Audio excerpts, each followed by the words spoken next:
O vento do Atlântico soprava como um sussurro ancestral, carregando o cheiro salgado das águas que desde tempos imemoriais testemunhavam as façanhas e tragédias de homens que ousaram desafiar o desconhecido. Era o início do século XVI, um período em que o mundo parecia maior, mais misterioso e feroz do que hoje conseguimos imaginar. As fronteiras eram nebulosas, os mapas incompletos, e cada grande viagem era um risco existencial, uma aposta contra o abismo. Nesse cenário, uma embarcação de aparência modesta, mas destinada a uma glória inaudita, começava a despontar na história humana, a Victoria. Muito antes de receber seu nome imortalizado na memória marítima mundial, ela era apenas uma nau lacrada ao destino de quem escolhia o mar como pátria. Pertencia ao reino de Castela, parte da frota organizada sob o comando de um navegador cuja ousadia beirava a insensatez, Fernão de Magalhães. O português que, após desentendimentos com seu rei, encontrara rumo sob outra bandeira. M. Suas Mós, a Vitória e outras 4 embarcações formariam a armada que desafiaria o impossível.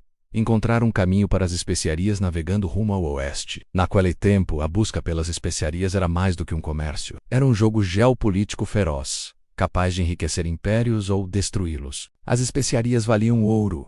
Eram o perfume das cortes, o símbolo do poder e da sofisticação. Possuí-las significava controlar rotas, definir quem prosperava e quem se ajoelhava. Portugal dominava o caminho pelo Oriente. Castela precisava desesperadamente de uma rota alternativa. E Magalhães, com seus cálculos ousados e sua fé inabalável na existência de uma passagem através das costas, ainda desconhecidas da América do Sul, parecia ser a chave que abriria um futuro promissor. A Victoria, embora não fosse a maior nem a mais impressionante das 5, tinha características próprias que a tornavam especial. Era sólida, compacta, resistente. Não foi construída para impressionar, mas para sobreviver. Muitos dos que embarcaram nela naquele verão de 1519 não imaginavam que entre todas as naus da frota seria justamente a mais humilde que retornaria. Anos depois, trazendo não só especiarias, mas um feito que mudaria para sempre a compreensão humana sobre o planeta, a primeira circunnavigaca da Terra.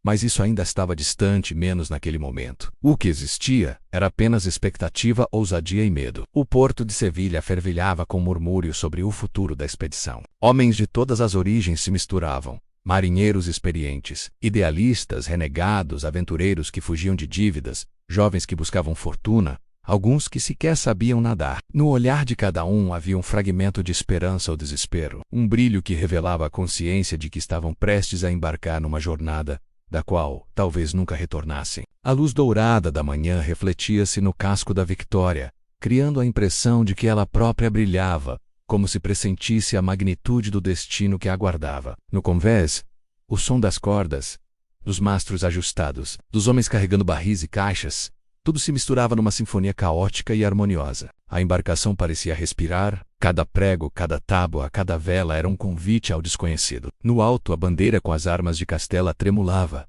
como se desejasse lembrar aos homens que, por mais distante que fossem seus caminhos, nunca estariam totalmente livres da sombra da coroa. Enquanto os preparativos se intensificavam, Fernão de Magalhães deslocava-se entre as embarcações com a postura rígida de quem sabia que, se falhasse, seria lembrado como tolo e traidor. Carregava nos olhos a convicção de quem não apenas acreditava na existência de uma passagem, mas que estava disposto a apostar sua vida nesse descobrimento. Ele conhecia as águas, compreendia os ventos, antevia os perigos menos, mas nenhum conhecimento o prepararia verdadeiramente para o que viria. A cidade observava a partida com curiosidade.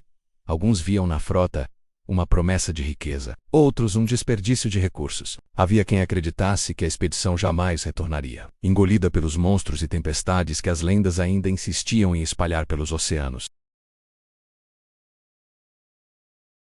A crença em criaturas marinhas capazes de afundar navios em mares sem fim, em abismos insondáveis, tudo isso se misturava com um respeito quase religioso pelo horizonte infinito. Quando finalmente chegou o dia da partida, o ar parecia suspenso.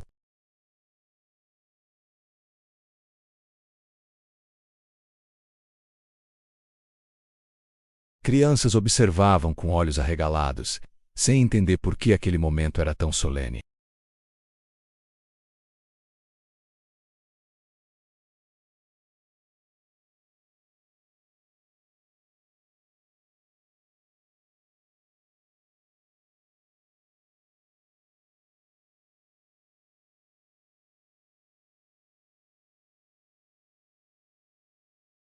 A Victoria, ancorada um pouco mais ao norte, parecia menos tensa que a Trinidade. Era uma embarcação menor, o que lhe permitia certo grau de leveza, mas também vulnerabilidade. O mestre da Victoria, Luiz Mendoza, mantinha o olhar firme e sempre atento às instruções. Os marinheiros moviam-se com agilidade, ajustando cordames, testando lemes, verificando munições. Não havia espaço para erros, menos no mar. O menor descuido poderia custar vidas. A largada pelo rio Guadalquivir até San Luca de Barrameda foi lenta, quase cerimonial. A frota avançava como quem atravessa um limiar invisível, deixando para trás a vida conhecida e adentrando um mundo onde apenas a coragem e a habilidade poderiam sustentar a existência. Os primeiros dias eram sempre os mais tensos, pois cada movimento definia o ritmo da viagem. A Victoria demonstrava boa resposta ao vento. Sua estrutura sólida suportava bem o balanço das águas mais agitadas. E os homens começavam a criar intimidade com o convés que dali em diante seria seu lar. As noites traziam um silêncio profundo, quebrado apenas pelo som das ondas contra o casco e pelos murmúrios dos marinheiros que, entre turnos, conversavam sobre suas expectativas, seus medos, suas lembranças. Alguns falavam de terras distantes que esperavam conhecer. Outros temiam tempestades, insurreições, doenças. A comida era racionada desde o início, não por escassez, mas por prudência. O capitão sabia que a jornada poderia durar anos. Quando a frota alcançou o Atlântico aberto, o verdadeiro desafio começou. Ventos instáveis, correntes traiçoeiras e a eterna sensação de insignificância diante da imensidão oceânica. A Victoria enfrentava tudo com dignidade. Sua compostura nas águas era admirável. Os marinheiros, embora exaustos, começavam a confiar nela como se fosse uma entidade viva. E, de certa forma, navios para os homens do mar sempre foram companheiros, quase criaturas com personalidade própria. A Victoria tinha alma resistente, silenciosa, obstinada. Dias transformavam-se em semanas. O sol queimava durante o dia, e à noite o frio fazia os ossos tremerem. A rotina era dura, mas necessária. Havia trabalho constante. Limpar o convés, remender vilas, cuidar do armamento, ajustar provisões. Pequenos incidentes aconteciam, como lesões, quedas, discussões. A disciplina era mantida com rigor, mas a tensão crescia. Muitos não confiavam em Magalhães, e a presença de portugueses comandando castelhanos criava atritos. A Victoria, como as demais naus, tornava-se palco de sentimentos humanos intensos. Menos amizade, desconfiança, ambição, medo. E então, num amanhecer tranquilo, quando o mar parecia um espelho, surgiram os primeiros sinais de terra firme no horizonte. Não era um destino final, mas um ponto estratégico. As Ilhas Canárias. A frota precisava reabastecer, ajustar rotas, resolver pendências. A Victoria aproximou-se lentamente do porto designado.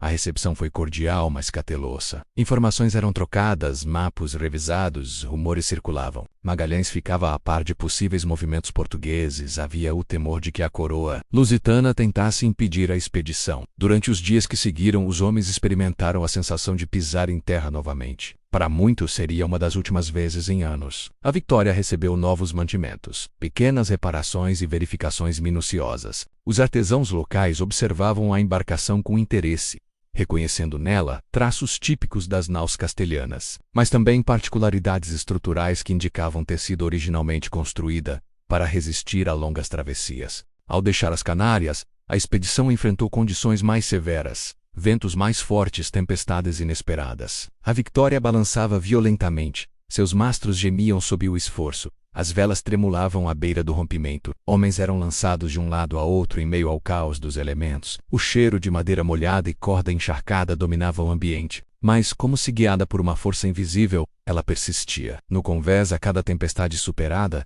surgia um novo respeito pela embarcação. Alguns marinheiros tocavam discretamente o casco, como se agradecessem a um ser vivo. Outros faziam preces rápidas. A cada noite, ao abrandarem os ventos, o céu se abria num espetáculo de estrelas que lembrava a todos o motivo maior daquela jornada, menos a busca pelo desconhecido, a vontade de expandir horizontes, de provar que o mundo era mais vasto e surpreendente do que imaginavam. E assim, depois de semanas de travessia incessante, com a frota já habituada à cadência do oceano, a Victoria e seus companheiros avistaram, finalmente, as costas do novo mundo. Uma silhueta distante, ainda indistinta, mas suficiente para reacender o ânimo dos homens. A América menos a barreira colossal entre eles e o caminho para o oeste. Mal sabiam que, para atravessá-la, precisariam enfrentar desafios que fariam o oceano parecer benevolente. A silhueta da costa americana crescia lentamente no horizonte, como um gigante adormecido recortado contra o céu. Para muitos homens da tripulação, Aquela visão despertava sentimentos contraditórios.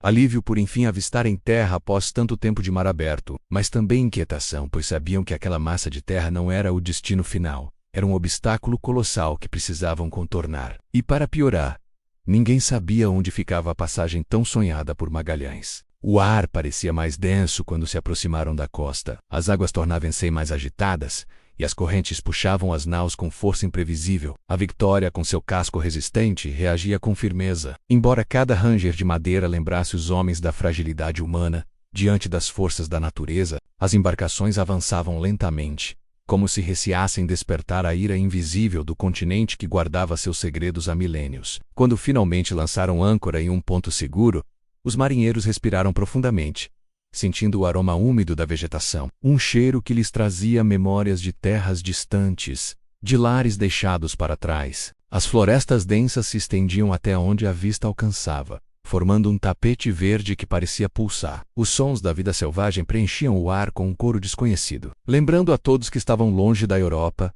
imersos num mundo que ainda não tinha nome para eles. Magalhães sabia que precisava estabelecer confiança com as populações locais. Menos conflitos prematuros poderiam arruinar a expedição. A diplomacia era essencial. E ao contrário do que muitos imaginavam, os povos indígenas daquelas terras não eram ignorantes sobre a presença europeia. Já tinham ouvido história de homens vindos em casas flutuantes, trazendo estranhos objetos, alguns perigosos, outros fascinantes. A chegada das naus despertava curiosidade e cautela. Os primeiros contatos foram tensos, mas pacíficos. Presentes foram trocados, menos contas coloridas, metais, pequenas ferramentas. Os povos locais ofereciam frutas raízes e pescado, indicando boa vontade. A tripulação da Victoria observava tudo com atenção. Para muitos, aquela era a primeira vez que viam culturas tão diferentes, tão vibrantes, tão profundamente ligadas à terra. Havia admiração, mas também medo. O desconhecido, afinal, sempre carrega os dois. A estadia na costa foi curta. Magalhães tinha pressa. Ele precisava avançar para o sul rumo às latitudes perigosas da Patagônia, onde esperava encontrar a passagem. A Victoria deixou o pequeno porto improvisado com o sol se pondo, pintando o mar com tons de laranja e vermelho. A tripulação, revigorada com alimentos frescos e repouso, retomou as funções com energia renovada embora ninguém soubesse quanto tempo essa sensação duraria. Conforme desciam pelas costas sul-americanas, o clima mudava gradualmente. O calor úmido do norte dava lugar a ventos mais frios, mais cortantes. As ondas tornavam-se mais violentas, batendo nos cascos das embarcações como tambores de guerra. A Victoria enfrentava cada embate com coragem silenciosa, mas os homens sentiam o peso psicológico daquela jornada. O frio penetrava nos ossos, e as noites tornavam-se mais longas e sombrias. Aos poucos surgiam aldeias esparsas, habitadas por povos de costumes tão distintos quanto as paisagens. Alguns viviam da pesca, outros da caça de animais robustos, adaptados ao clima hostil. As interações com esses povos variavam. Em alguns lugares, eram acolhidos com hospitalidade. Em outros, eram observados com desconfiança, sem que houvesse conflito aberto. Em todos os casos, a presença europeia despertava curiosidade. Quem eram aqueles homens que cruzavam o mundo em naves de madeira? A tripulação também observava as diferenças nas pessoas que encontravam. Os habitantes do extremo sul eram mais altos, mais corpulentos, com vestes de peles grossas que os protegiam do frio. Para muitos marinheiros, aquilo parecia quase mítico. Alguns exageravam em relatos descrevendo os locais como gigantes, histórias que só alimentavam superstições a bordo. Os ventos tornaram-se mais agressivos quanto mais ao sul avançavam. A Victoria gemia sob o impacto das rajadas, e a tripulação precisava amarrar tudo ao convés para evitar perdas. A água congelada se acumulava nas cordas e nas velas, tornando cada manobra um ato de força. Muitos dedos se feriam, muitos rostos eram castigados pelo frio. Ainda assim, a vontade de seguir em frente permanecia. E então, quase como uma aparição, surgiu diante da frota um vasto labirinto de enseadas, canais e montanhas irregulares, uma paisagem tão imponente que silenciou todos os homens no convés. Ali, naquela imensidão selvagem, esperava-se que estivesse escondida a lendária passagem que ligaria o Atlântico ao Mar do Sul. Um oceano que, até então, poucos europeus tinham visto. As semanas seguintes foram de tensão pura. Magalhães ordenou que explorassem cada entrada, cada curva, cada estreito. A Victoria e as demais embarcações avançavam lentamente com extrema cautela. As correntes eram traiçoeiras. Redemoinhos surgiam do nada, ameaçando virar embarcações. A neblina densa ocultava rochas mortais. Os marinheiros tremiam tanto pelo frio quanto pelo medo. Foi durante essa lenta exploração que ocorreram conflitos internos. Muitos oficiais castelhanos desconfiavam de Magalhães, acusando-o de favorecer compatriotas portugueses. Murmúrios de conspiração começaram a circular pelos conveses. O clima a bordo da Vitória, antes apenas tenso, tornava-se inflamável. Alguns marujos, temendo que jamais encontrassem a passagem, defendiam que deveriam voltar. Era como se o labirinto de canais invisíveis despertasse o pior nos homens. Numa madrugada gelada, quando a lua iluminava a baía gelada com brilho prateado, a rebelião, enfim, explodiu. Oficiais castelhanos de algumas embarcações tentaram assumir o comando e tomar o controle da frota. A Vitória ficou no centro desse turbilhão. Parte da tripulação simpatizava com os rebeldes. Outra parte permanecia fiel a Magalhães.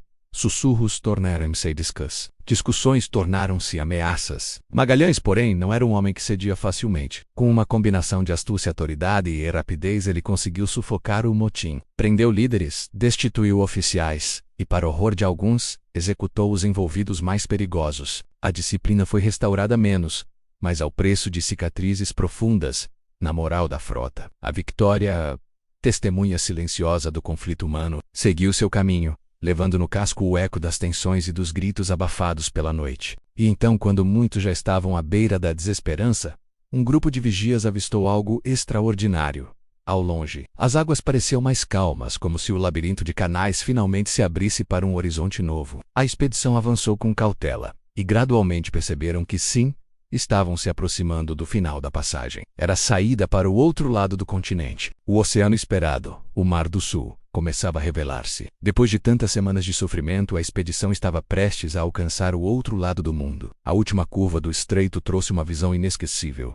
Um mar enorme, sereno, que se estendia até onde a vista alcançava. Para homens acostumados às fúrias do Atlântico e às armadilhas dos canais gelados, aquela calmaria parecia uma dádiva divina. Chamaram-no de Pacífico não porque fosse pequeno, mas porque era surpreendentemente tranquilo. A Vitória, iluminada pela luz dourada de um novo sol, saiu pela primeira vez para o mar que mudaria para sempre o destino de todos a bordo. O Mar do Sul estendia-se diante deles como uma promessa silenciosa. A superfície tranquila refletia o céu com tamanha clareza que muitos marinheiros sentiram estranheza. Depois de semanas enfrentando a fúria da Patagônia, aquele oceano parecia irreal. As águas eram tão lisas que, por um instante, a tripulação acreditou estar diante de um milagre. Era difícil imaginar que aquele imenso vazio azul guardava perigos tão vastos quanto sua própria extensão. A calmaria enganava. O Pacífico não era um mar dócil, apenas silencioso. A jornada, porém, estava longe de ser simples. O que viria pela frente seria uma das travessias mais brutais já realizadas por seres humanos. A Vitória, acostumada às violentas rajadas do Atlântico e às correntes traiçoeiras do estreito recém-descoberto, agora avançava lentamente por águas que mais pareciam um deserto líquido. Não havia tempestades, não havia monstros. Havia apenas menos ausência de ventos, ausência de chuvas, ausência de terra. A imensidão era tão absoluta que parecia consumir o tempo e desfazer a noção de direção. Nos primeiros dias, a frota celebrou. Parecia que a pior parte havia ficado para trás. O sol brilhava. Os navios deslizavam suavemente e os ânimos se elevavam, mas à medida que as semanas passavam, o otimismo começou a evaporar. O vento rareava, as provisões, cuidadosamente racionadas, diminuíam mais rápido do que o previsto. E a distância até qualquer sinal de terra parecia aumentar, em vez de diminuir. A Vitória, no entanto, continuava firme. Seu casco, embora castigado pelo frio da Patagônia, agora sofria sob o calor incessante do sol do Pacífico. A madeira aquecida exalava um cheiro diferente, como se respirasse sob esforço. As velas pendiam flácidas, incapazes de captar ventos que simplesmente não existiam. Os homens abanavam-se com pedaços de pano, suavam em silêncio, tentavam manter a disciplina em meio a um calor que parecia derreter os pensamentos. Era um tormento novo, não um medo de ondas gigantes, mas o medo da estagnação. A falta de movimento, a sensação de estar preso num horizonte que não mudava. Alguns marinheiros começaram a sentir vertigem ao encarar tanto azul, como se o mundo tivesse perdido forma. Outros murmuravam superstições antigas, acreditando que haviam sido amaldiçoados ao entrar naquele oceano. O desânimo infiltrava-se como um veneno. A alimentação começou a deteriorar-se rapidamente. O biscoito de bordo, já duro como pedra, estava infestado de larvas. A água, armazenada por meses nos barris, adquiria odor pútrido. A carne salgada tornara-se quase impossível de engolir. A fome dilacerava estômagos, e os homens mastigavam com a resignação de quem sabe que não há alternativa. Muitos adoeciam. Os dentes antes firmes começavam a soltar-se devido ao escorbuto. Gengivas sangravam, feridas não cicatrizavam. O sofrimento, antes físico, tornava-se espiritual. Entre os marinheiros surgiu uma nova forma de temor, o medo da morte silenciosa, longe de qualquer terra, onde ninguém jamais encontraria seus restos. A sensação de isolamento era tão profunda que alguns afirmavam ouvir vozes distantes durante a noite. Outros despertavam em pânico, acreditando que o navio estava sendo engolido por uma escuridão líquida. E sempre havia aquele olhar perdido que se espalhava pelo convés, um olhar que misturava saudade, desesperança e resignação. A tripulação da Victoria, embora sofrida, ainda preservava uma estranha determinação. Muitos dos homens a bordo eram endurecidos pelo mar. Sabiam que o oceano raramente oferecia piedade, mas mesmo os mais experientes estavam chocados com a vastidão interminável daquele mar que parecia não ter fim. A monotonia era sua arma mais cruel. Cada amanhecer era igual ao anterior. Cada pôr do sol repetia o do dia anterior. O tempo perdia sentido. O cronista Antônio Pigafetta, uma das figuras mais importantes da viagem, descrevia em seu diário o estado deplorável da tripulação. Ele observava com um olhar meticuloso a deterioração física e emocional de cada homem. Anotava as mudanças no comportamento, os delírios provocados pela fome, os silêncios prolongados que revelavam a agonia interior que muitos tentavam esconder. Pigafetta percebeu que, mais do que um desafio marítimo, aquele oceano era uma prova de resistência humana. Os dias transformaram-se em meses. Literalmente, a travessia do Pacífico. Sem tempestade significativa, sem vento suficiente, sem ilhas à vista, durou quase 100 dias. 100 dias que pareciam uma eternidade. A Victoria e as outras embarcações tornaram-se cápsulas de sofrimento flutuando num deserto sem mapas. Havia momentos em que alguns homens alegavam ver terra no horizonte, mas não passavam de ilusões menos miragens do mar. E então, quando muitos já haviam perdido a esperança de ver terra novamente, Pigafetta registrou um acontecimento que trouxe um brilho efêmero aos olhos da tripulação. 2 ilhas pequenas surgiram no horizonte. Elas eram habitadas por povos hábeis, velozes em suas pequenas embarcações que se aproximaram rapidamente das naus. Mas o encontro, que poderia ter sido amistoso, revelou-se hostil. Os habitantes procuravam subir a bordo e apreender objetos, alimentos, qualquer coisa de valor. A tripulação, já debilitada, teve dificuldade em contê-los. Magalhães ordenou que partissem dali rapidamente. Era perigoso permanecer. As ilhas foram apelidadas de Ilhas dos Ladrões, mas apesar da tensão, o encontro teve um efeito inesperado. Despertou a tripulação do torpor. Eles perceberam que o mundo ainda existia além do oceano. Pessoas viviam ali, em terras que não estavam em nenhum mapa europeu. Dias depois, finalmente avistaram um conjunto maior de ilhas. Um paraíso verde emergia do mar azul, com praias brancas e águas cristalinas. Eram as ilhas que mais tarde seriam conhecidas como Filipinas. A visão foi tão magnífica que muitos caíram de joelhos, agradecendo a Deus. Era como se o inferno líquido tivesse dado lugar ao Éden. As naus aproximaram-se lentamente. Os povos locais eram amistosos, curiosos, fascinados pelas embarcações europeias. A tripulação, após meses de sofrimento, parecia renascer. Receberam frutas frescas, peixe, água potável, alimentos que quase haviam esquecido o sabor. Os homens choraram ao comer mangas e cocos, ao sentir o gosto doce na boca. Era como recuperar a vida. A hospitalidade dos habitantes surpreendeu a todos. Magalhães estabeleceu relações diplomáticas com os líderes locais, buscando alianças e rotas seguras. Ele acreditava que poderia converter aqueles povos ao cristianismo, acreditando que estava prestes a cumprir não apenas a rota comercial, mas uma missão espiritual.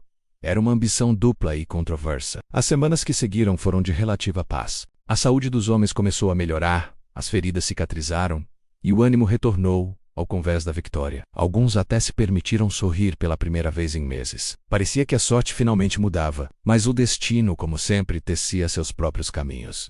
A influência de Magalhães cresceu entre os povos locais, gerando tensões entre diferentes chefes regionais. Alguns o viam como aliado, outros como ameaça. Conflitos internos entre os próprios habitantes começaram a emergir, impulsionados pela presença europeia. Magalhães, com sua convicção inabalável, decidiu intervir em uma disputa tribal, acreditando que estava consolidando uma aliança estratégica. O episódio culminaria em uma tragédia que mudaria o curso da viagem. Em uma pequena ilha chamada Mactão, Magalhães liderou um ataque para apoiar um chefe aliado contra um inimigo local. Subestimou a resistência e a organização dos habitantes. A areia fina da praia era traiçoeira. A maré dificultava a aproximação dos homens. E os guerreiros locais eram ágeis, numerosos e conheciam bem o terreno. A batalha foi caótica. As lanças e flechas dos guerreiros de Mactan feriam com precisão. Os mosquetes, lentos para recarregar, ofereciam pouco suporte. A armadura de Magalhães, pesada, retardava seus movimentos. Ele lutou com coragem, mas foi cercado. Flechas cravaram-se em suas pernas. Lanças o atingiram.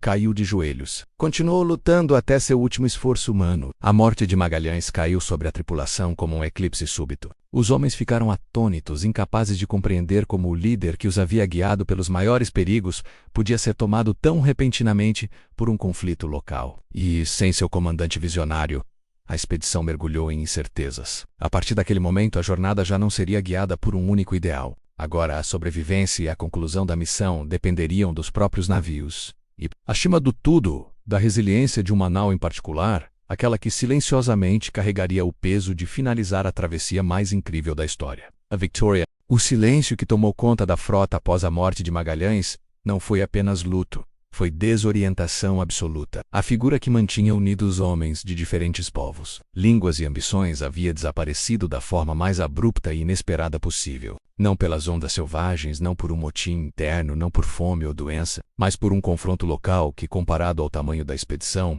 parecia pequeno demais para justificar tamanha perda. E, no entanto, ali estava o vazio que sua ausência deixara. A Victoria, ancorada entre as outras naus quando a notícia se espalhou, parecia imóvel de choque. A embarcação que testemunhara toda a jornada, menos desde a partida em Sevilha até aquele confuso arquipélago, agora flutuava como se aguardasse uma nova ordem que jamais viria. Os homens vagavam pelo convés sem saber o que pensar. Alguns choravam abertamente, outros olhavam para o horizonte com expressão sombria, tentando compreender se o destino da expedição estava selado. O comando, no entanto, não poderia permanecer vazio por muito tempo. As responsabilidades eram exigentes demais para permitir hesitação. Após debates tensos e discussões abafadas pela urgência, os capitães e oficiais restantes decidiram reorganizar a liderança. João Carvalho foi eleito para assumir o comando geral, mas sua autoridade era frágil, contestada desde o início. Havia quem acreditasse que ele jamais estaria à altura do navegador português, que havia idealizado toda a jornada.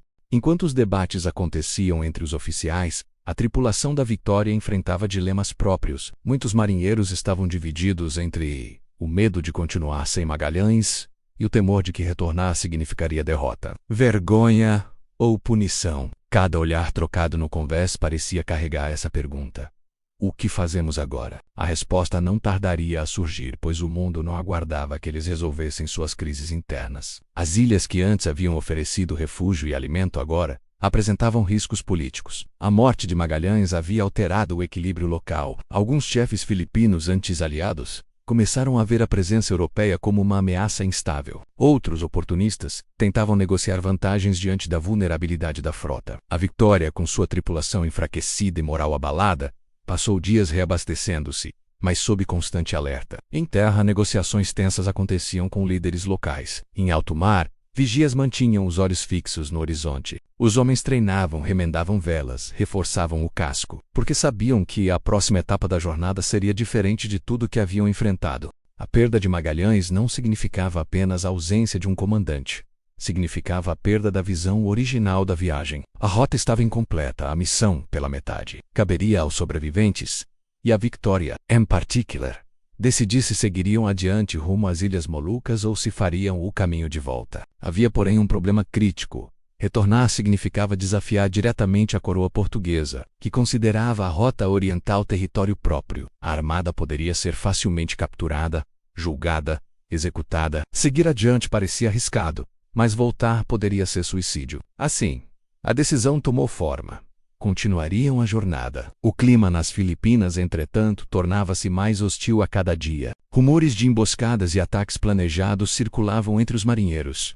A frota precisava partir, e logo, após reabastecer ao máximo possível. As embarcações içaram velas e deixaram para trás as ilhas que haviam oferecido encanto e tragédia, em igual medida. A travessia seguinte não seria menos complexa. O arquipélago filipino, com suas centenas de ilhas, canais estreitos e recifes traiçoeiros, exigia habilidade e precisão. A Victoria, embora resistente, precisava contornar formações rochosas afiadas como lâminas. A tripulação trabalhava com intensidade, experiente o bastante para reconhecer que cada erro poderia custar-lhes a vida. Conforme avançavam para o sul, rumo às ilhas que eram o objetivo final da expedição menos as Molucas, encontravam povos diversos, cada qual com suas próprias culturas e relações internas. Algumas aldeias eram receptivas, oferecendo alimentos e abrigo.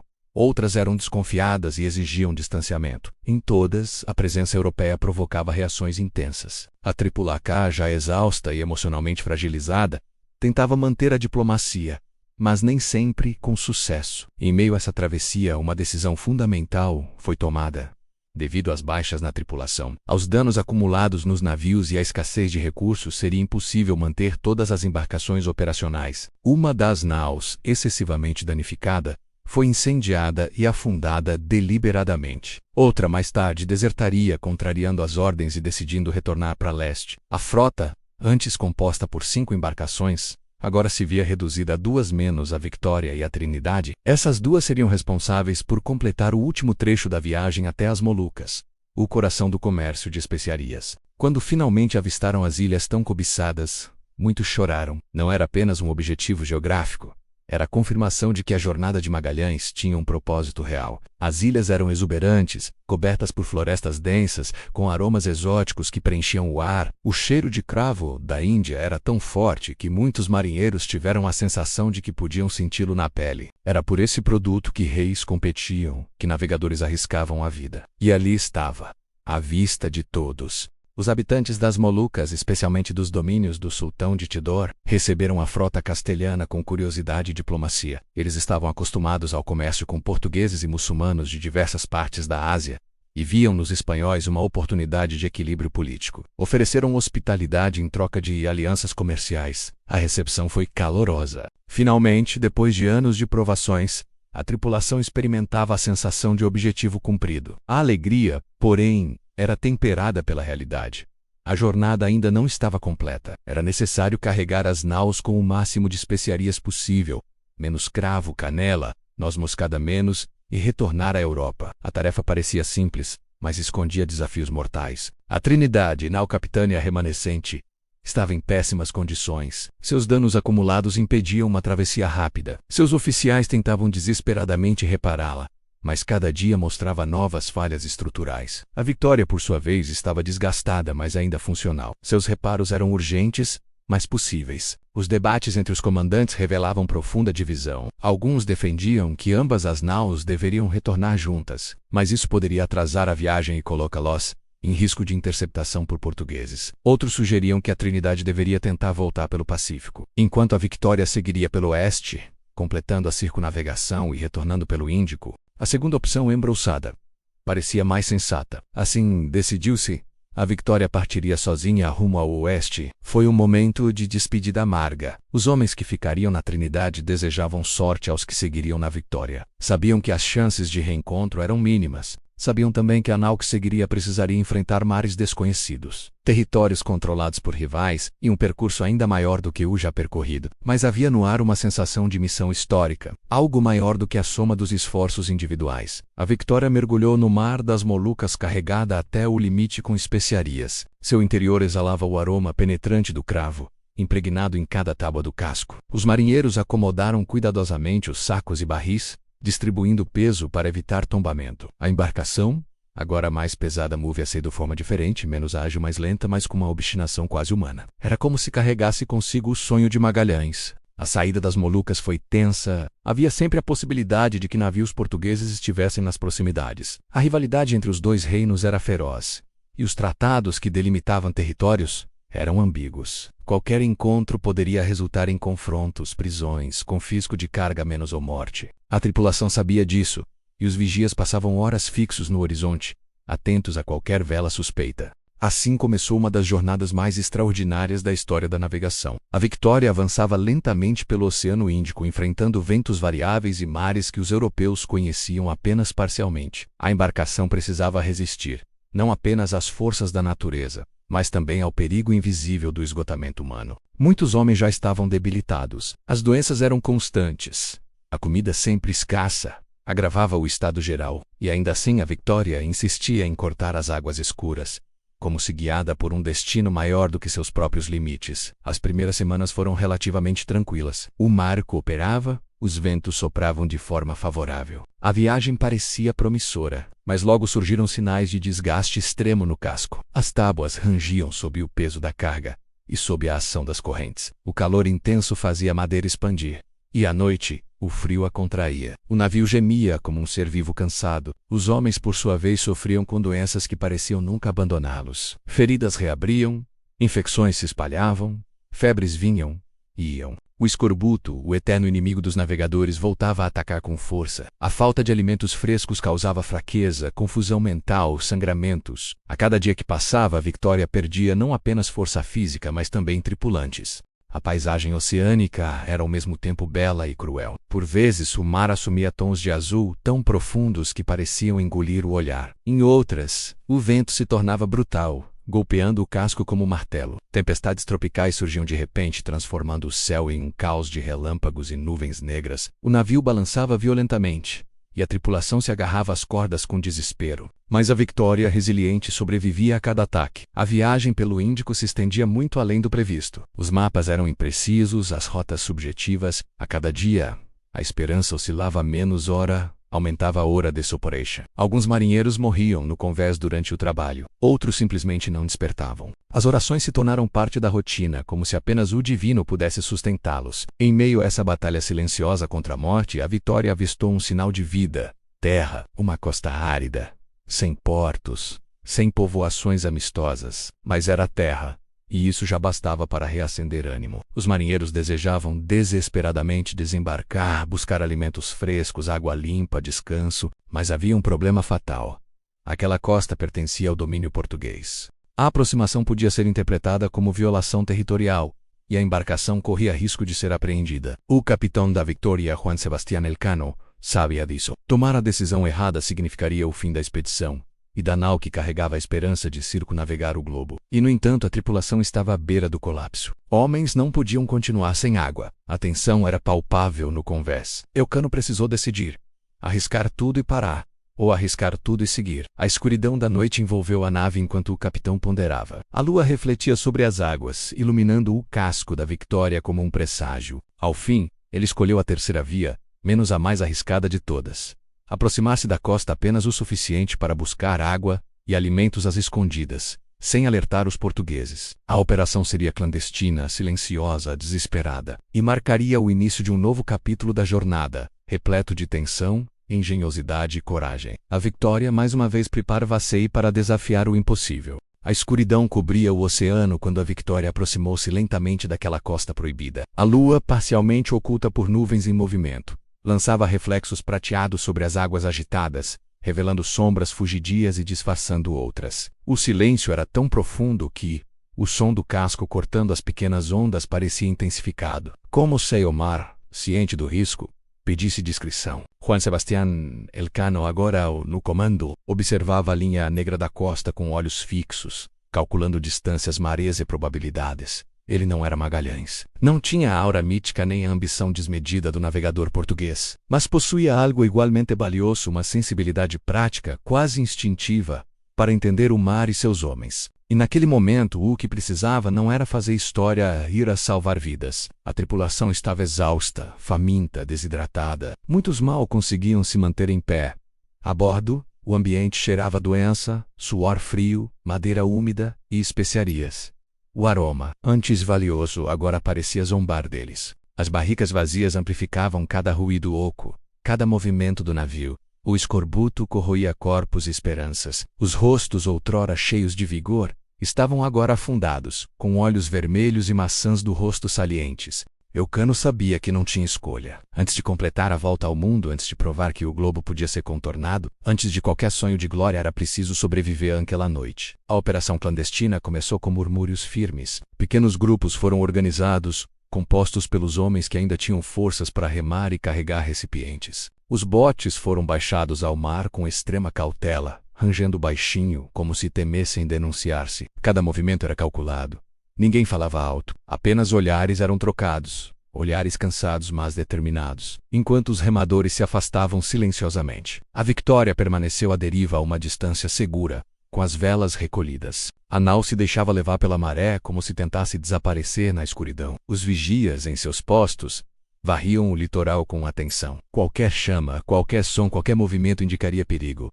Os botes alcançaram a costa com dificuldade. Rochas pontiagudas e ondas traiçoeiras tornavam o desembarque arriscado. Ainda assim, os homens desceram e caminharam pela praia com passos tensos, afundando os pés na areia fria. O litoral parecia deserto, não havia fogueiras, nem vozes, nem sinal de patrulhas portuguesas. A busca por água começou depressa. Encontraram riachos que corriam discretamente da mata para o mar. A água era doce e limpa. Alguns homens caíram de joelhos e beberam com avidez, mesmo sabendo que precisavam ser rápidos e cautelosos. Cada segundo era precioso.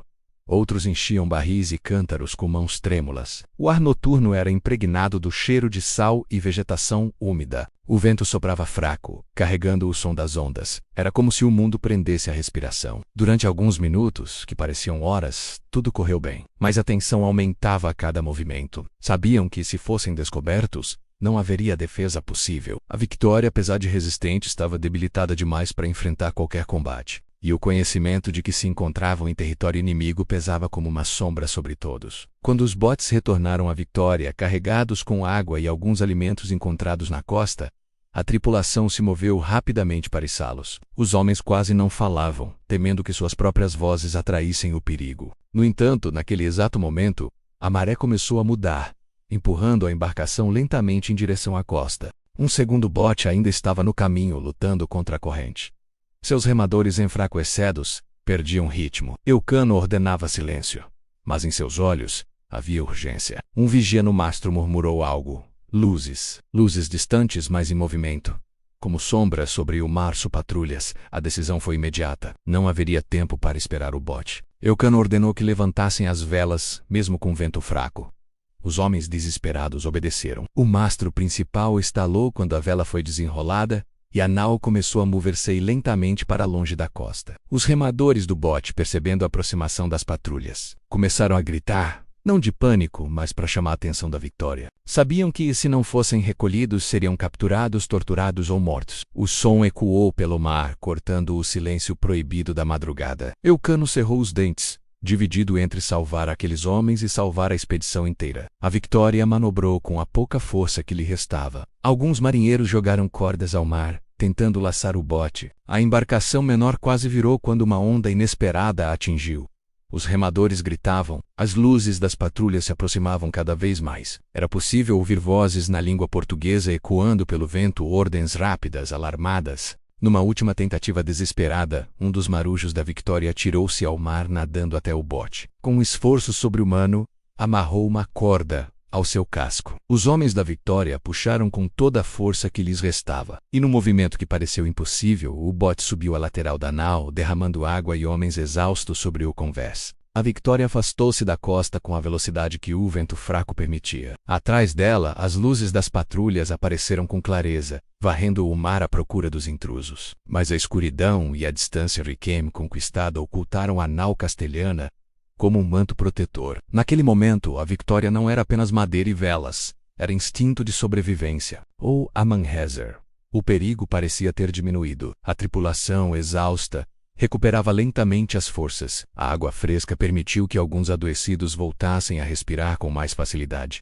Mas a situação estava longe de estabilizada. Eles haviam escapado por um fio, e o Índico ainda se estendia à sua frente como uma fera silenciosa. Os dias seguintes foram marcados por uma mistura de esperança e desespero. A água recolhida prolongava suas vidas, mas os alimentos continuavam escassos. O cravo armazenado nos porões tornava o ar denso, quase sufocante. A temperatura variava brutalmente, queimando durante o dia e castigando com frio à noite. A tripulação mal tinha forças para manter o navio em curso. Alguns homens, enfraquecidos demais, eram amarrados ao convés para evitar quedas durante tempestades. Outros se sentavam por horas, encarando o mar como se esperassem respostas. Cada rosto carregava marcas profundas de sofrimento, mas também de uma determinação que surpreenderia qualquer observador externo. A Victoria, apesar de sua estrutura desgastada e velas remendadas, continuava avançando. Era quase impossível acreditar que aquele navio, talvez o mais simples da frota original, teria força para circunnavegar o planeta. Mas havia algo nela, menos algo que escapava às explicações racionais,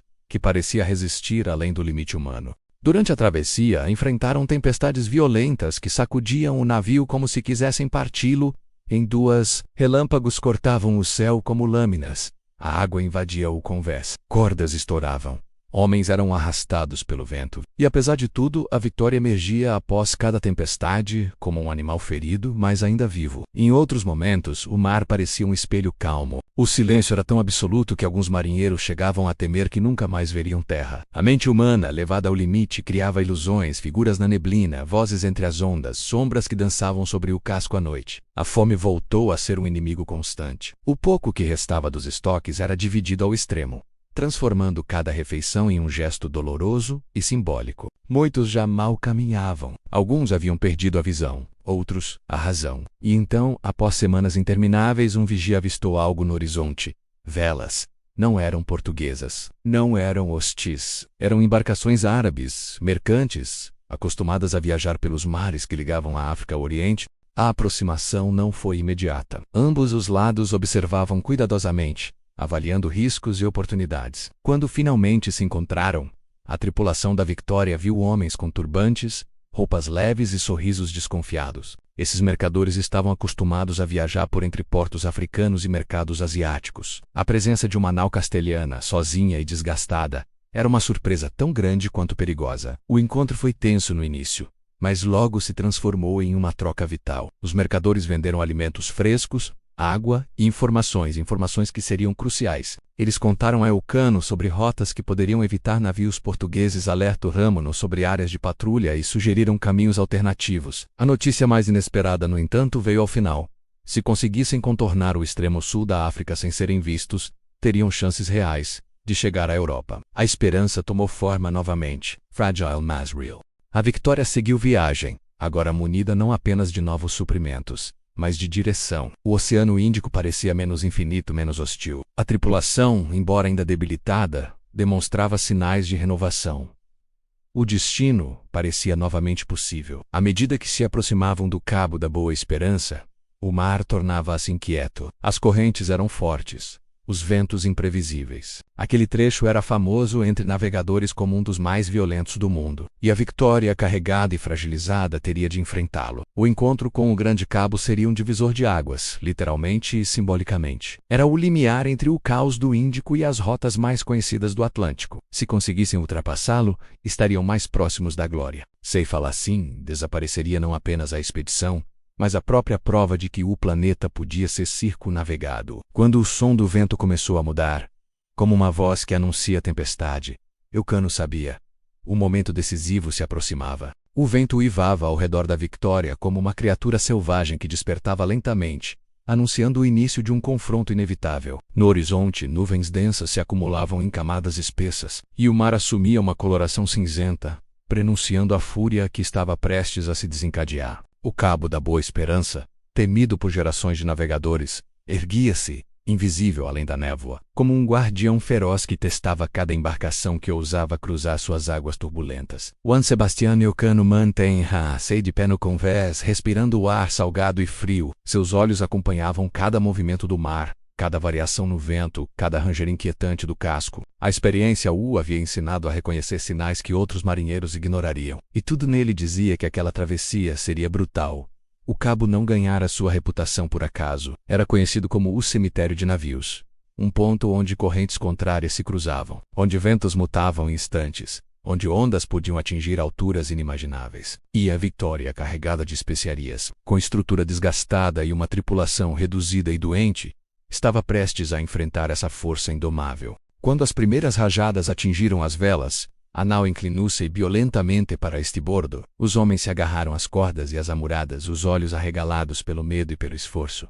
A água fria explodiu sobre o convés ensopando Tidus. A tempestade começava. O mar tornou-se uma muralha de ondas desordenadas. A Vitória era lançada de um lado a outro como se fosse um pequeno brinquedo nas mãos do oceano. As velas estalavam com agressividade, e o mastro principal soltava gemidos que ecoavam como lamentos humanos. A cada movimento, a madeira parecia protestar como se chegasse ao limite de sua resistência. Relâmpagos cortavam o céu em linhas finas e intensas, iluminando por breves instantes a superfície caótica das águas. Nessas centelhas de luz, os homens podiam ver a grandiosidade do perigo, ondas negras enormes avançando com fúria ancestral, nuvens rolando como monstros famintos, a espuma branca formando desenhos quase hipnóticos sob o brilho das tempestades. A tripulação lutava em silêncio, concentrada, obedecendo às ordens de Elcano com precisão quase automática. Não havia espaço para hesitação. Cada segundo perdido poderia significar a perda de uma vela, o rompimento de uma corda essencial ou,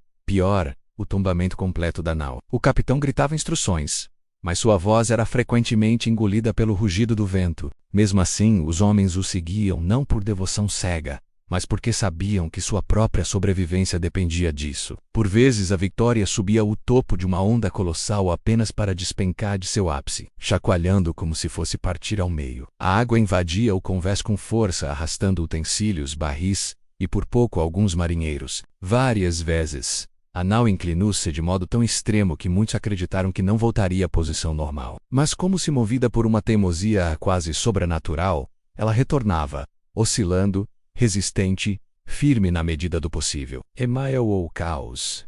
Elcano percebeu que sua missão não era apenas conduzir um navio. Era manter viva a chama humana em cada olhar que cruzava. Ele via homens que mal conseguiam se levantar, que carregavam feridas profundas, que tremiam de febre, e que ainda assim prendiam-se às cordas e puxavam velas como se suas vidas dependessem disso, porque realmente dependiam. Durante horas intermináveis, a tempestade castigou a Victoria. O tempo parecia distorcido. As estrelas desapareceram. O sol não surgia. Os marinheiros não sabiam mais se era dia ou noite. Viviam apenas o presente dilacerante, onde cada ação era guiada por instinto e desespero. A fome e a sede foram substituídas pela simples luta por continuar respirando. E, no entanto, por mais feroz que fosse o oceano, a Victoria resistia. Em certo momento, a tempestade atingiu seu ápice. Uma onda gigantesca menos maior que todas as anteriores ergueu-se diante da nau como um muro vivo. Por um instante, tudo ficou silencioso como se o tempo tivesse parado. Os olhos dos homens se arregalaram. Alguns fizeram sinais de cruz.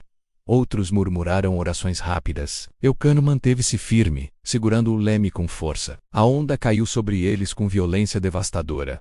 A nau inteira tremeu. A água invadiu o convés, derrubando homens, arrancando cordas, inundando compartimentos. O mastro rangeu como se fosse quebrar. Muitas das velas rasgaram-se parcialmente. O impacto fez a embarcação inclinar-se perigosamente. Por alguns segundos que pareceram eternos, a Victoria ficou praticamente de lado prestes a capoter. Gritos ecoaram. Mãos se agarraram em qualquer apoio disponível. Um barril rompeu-se e rolou de um lado ao outro, quase esmagando um marinheiro. E então, lentamente, quase contra todas as leis da natureza, o navio endireitou-se. Elcano respirou fundo, como se apenas naquele momento percebesse que estivera prendendo o ar. O mar continuava furioso, mas algo mudara. O capitão sabia que, se a Victoria sobrevivera àquela onda, sobreviveria ao resto. Horas depois, talvez dias, ninguém sabia ao certo, menos a tempestade começou a diminuir. Os ventos suavizaram-se. As ondas tornaram-se menos violentas. O céu permaneceu cinzento, mas a fúria se dissipava. A tripulação estava exausta, tremendo, mas viva. Alguns homens se abraçaram, outros caíram de joelhos, agradecendo em silêncio. A travessia do cabo fora realizada. A Victoria, embora marcada por inúmeros danos, velas rasgadas, cordas partidas, partes do casco danificadas, menos ainda navegava. Era uma sobrevivente entre sobreviventes. Depois do Cabo, o Atlântico abriu-se diante deles. Um mar familiar, mas não menos perigoso. A tripulação, agora com esperança renovada, acreditava que o pior havia passado. O retorno à Europa parecia finalmente possível. Mas o oceano, mesmo quando calmo, ainda guardava surpresas. Os dias seguintes foram dedicados a reparos urgentes. Homens subiam aos mastros, remendavam velas com dedos feridos, reforçavam cada ponto vulnerável. O trabalho era lento, mas essencial. A Victoria precisava estar em condições mínimas para a longa jornada final. A alimentação continuava escassa. Os suprimentos obtidos com os mercadores árabes eram suficientes para alguns dias, mas não para toda a travessia. O escorbuto ainda rondava como uma sombra invisível. A doença enfraquecia homens fortes, corroía dentes, abria feridas dolorosas. Cada morte era um golpe silencioso na moral da equipe. Elcano tentava manter a ordem e a esperança. Ele conversava com os tripulantes, organizava turnos, incentivava-os com palavras simples. Não havia promessas grandiosas, menos apenas honestidade, e de alguma forma, essa honestidade os mantinha unidos. Com o passar das semanas avistaram aves marinhas, sinal inequívoco de que terras próximas existiam, mas não podiam se aproximar de qualquer costa. Era necessário evitar territórios portugueses a todo custo. Cada aproximação deveria ser cuidadosamente calculada. As noites tornavam-se mais frias. O vento cortava o ar como lâmina. As estrelas, embora belas, eram testemunhas silenciosas do sofrimento humano a bordo. E apesar disso, havia algo quase sagrado na determinação que permanecia em cada olhar. O desejo de concluir o impossível. A Victoria atravessava o Atlântico Sul com uma coragem silenciosa, quase teimosa. Em diversos momentos, o mar parecia ajudar, oferecendo ventos favoráveis. Em outros, tornava-se imprevisível, lançando ondas traiçoeiras e correntes misteriosas. Durante uma madrugada especialmente tensa, os vigias avistaram uma embarcação distante. As vozes de alerta ecoaram pelo convés. Elcano ordenou que ajustassem as velas imediatamente. A dúvida era mortal. Seriam portugueses, africanos, mercadores, piratas? A vela distante aproximava-se lentamente. A tripulação da Victoria preparou-se para qualquer possibilidade. Os homens, mesmo debilitados, pacificam-se com armas modestas menos arcabuzes, lanças e espadas curtas. Ninguém queria combater, mas todos sabiam que não tinham escolha se fossem atacados. A embarcação aproximou-se mais. Estava muito longe para distinguir bandeiras. O silêncio absoluto dominava o convés da Victoria, quebrado apenas pelo som das ondas. Elcano, com o rosto tenso, observava cada detalhe, cada movimento. Finalmente, quando a embarcação surgiu mais claramente, perceberam que não havia risco. Era um navio mercante pequeno, provavelmente retornando de alguma costa africana. Ele desviou a rota ao avistar a Victoria, talvez reconhecendo a fragilidade da nau castelhana, talvez temendo uma armadilha. A tensão se dissipou lentamente. A viagem prosseguiu. E então, após meses excruciantes, a terra finalmente apareceu no horizonte. Não como inimiga, mas como promessa. A Costa Europe. A visão provocou lágrimas em olhos que há muito não conheciam esperança plena. Alguns homens caíram de joelhos, outros começaram a rir descontroladamente. Havia naquele momento algo quase inacreditável. A possibilidade real de que completariam a primeira volta ao mundo. A Victoria, com seu casco marcado, velas remendadas, mastro reforçado, aproximava-se da Europa como uma veterana de guerra menos mutilada, mas triunfante. O aroma do cravo impregnava cada fibra da embarcação, misturando-se ao cheiro familiar do Atlântico Norte. A aproximação final seria lenta e solene, mas antes de chegar ao porto definitivo, era necessário enfrentar as últimas decisões, os últimos desafios e os fantasmas de tudo que haviam perdido pelo caminho. O retorno ao lar estava perto, mas ainda não concluído. A jornada épica estava prestes a alcançar seu clímax.